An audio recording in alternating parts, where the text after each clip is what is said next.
এই বোরহানি করতে যা লাগবে, প্রথমে লাগবে আমার 1.5 কাপ টক দই,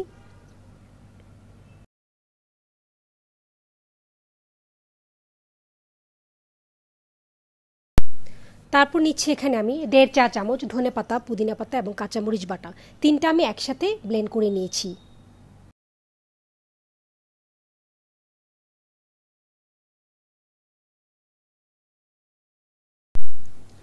তারপর নিচ্ছি আমি এখানে 1/2 চা চামচ বিট লবণ, নিচ্ছি 1/2 চা চামচ গোলমরিচের গুঁড়া। এখানে আমি সাদা গোলমরিচ নিয়েছি, আপনারা চাইলে কালো গোলমরিচ নিতে পারেন, কোনো সমস্যা নেই। তারপর নিচ্ছি আমি 1 চা চামচ চাট মশলা। তারপর নিচ্ছি এখানে আমি 2 চা চামচ চিনি।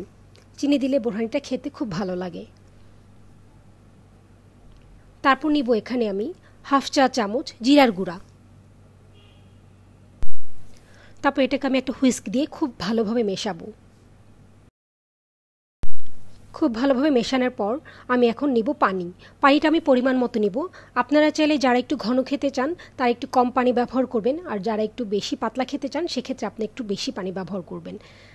আমি একটু কম পানি ব্যবহার করছি এখানে।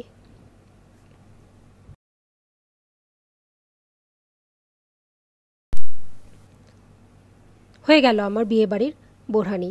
খুব অল্প সময় ঘরে থাকা উপকরণ দিয়ে আপনারা এভাবে বোরহানি বাসায় তৈরি করতে পারেন।